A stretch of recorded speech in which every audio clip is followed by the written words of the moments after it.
From Montana's news leader, this is the MTN Noon News. Good afternoon. Thanks for joining us on the Noon News. I'm Andrea Lutz. This afternoon, the Granite County Sheriff's Office is investigating the death of a Colorado man who was struck and killed by a tree while fishing west of Phillipsburg. Last night, high winds were reported in the area, and the Granite County Sheriff says emergency responders were dispatched to an area about 5 miles west of the Kyle Bornson Bridge in the Upper Rock Creek for a fisherman who was struck by a tree. The 53-year-old Colorado man died as a result of blunt force injuries. The sheriff hasn't released the victim's name. Today, firefighters are monitoring some new fire starts that sparked across western Montana. Take a look at these viewer photos. The thunderstorms combined with the hot and dry conditions caused those fires to start near the junctions of Highway 200 and 135 near St. Regis and Paradise. And officials with the Lolo National Forest say they're monitoring 3 new fire starts that are showing some active behavior after 800 lightning strikes last night. The Thompson Creek fire is burning a few miles southwest of Superior. The Thompson Peak Lookout was evacuated. The Lookout fire started 12 miles east of Superior and is burning roughly 50 acres and growing. And the Sunset Fire 8 miles south of St. Regis is also around 50 acres. No structures are threatened, but smoke can be seen. You're now looking at some footage out in the Butte area as the U.S. Forest Service responding to 2 new wildfires in the Beaverhead Deer Lodge National Forest. One fire started less than an acre, burning near Canyon Mountain, 15 miles northwest of Dillon, and another 13-acre fire was reported in the Madison district near Hidden Lake, about 45 miles southwest of Ennis. Those fires are located in some rough terrain.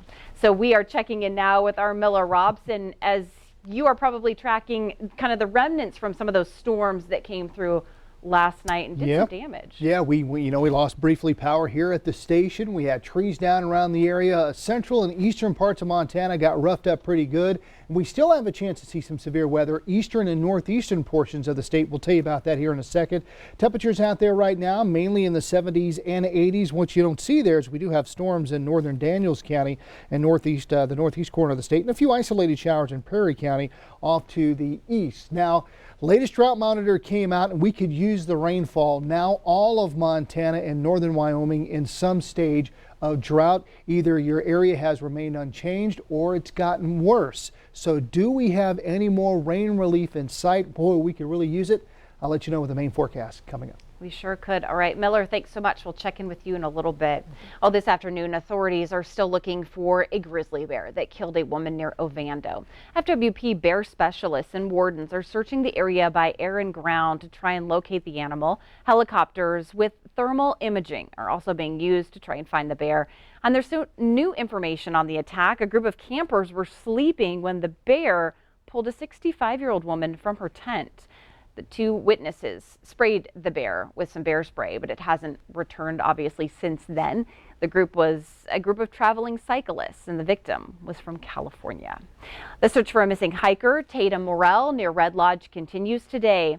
This MSU student, an Idaho native, was hiking in the Beartooth Mountains outside of Red Lodge when she disappeared just last week. Yellowstone County authorities are helping with this search, and 3 highly trained dog teams are also pitching in. Morrell was carrying a Garmin InReach. It's a satellite device that can send messages and SOS alerts. Searchers hope it could help uncover some clues about where she is. Worked with Garmin to try to get all of the track information. She did send a message on Thursday evening to her mother, and the messages go out and send a location when they do, and then apparently she turned it off. It could be that the battery also died. If you do believe you know where Morrell could be, if you've seen her, you're asked to contact the Carbon County Sheriff's Office. Well, Japan has declared a state of emergency for this month's Olympic Games in Tokyo as cases of COVID keep climbing. Now there's also a no fans ban in place. CBS's Tina Kraus reports from London.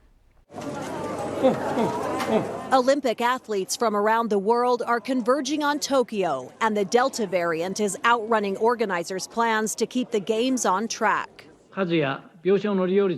With a rapid rise of COVID infections in the capital, Japan's prime minister is putting Tokyo in a state of emergency throughout the games. He said the 6-week lockdown was crucial to stopping the spread of the virus. The restrictions mean no fans allowed.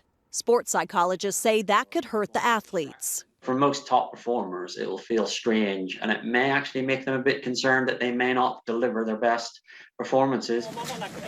A COVID surge already forced the Olympic torch relay to detour away from the capital. Runners have ferried the flame on boats and trains on its journey toward Tokyo for the July 23rd opening ceremony. But more than 80% of the Japanese public don't want the games to go ahead. This woman even used a water gun to try to put out the flame, shouting, "Stop the Olympics," before police arrested her. Many residents are angry they're being ordered to stay home as the world's biggest sporting event unfolds around them. It's the 4th time Japan has declared a state of emergency since the pandemic began. Tina Kraus, CBS News. And Olympic organizers say they expect more than 80% of athletes will be vaccinated before the Olympics kick off 2 weeks from now. Okay, so grocery stores are bracing for even higher prices, stocking up on items while they can. Stores are buying things like sugar, boxed food, and frozen meat to help put food on the shelves. General Mills, Campbell's Soup, and Smucker's are some of the companies raising prices. And when prices start going up, stores often buy more inventory to protect their profit, but they also face the possibility of losing money if the prices drop. But that is not expected to happen this year. Now that it's illegal to possess small amounts of marijuana in Montana, law enforcement agencies are being forced to take another look at how they're using their drug-sniffing dogs.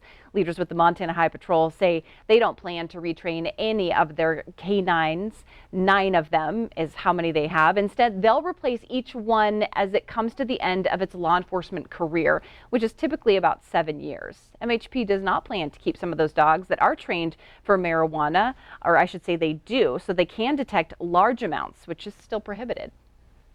Our canines are not used on the person that doesn't use their turn signal and gets stopped.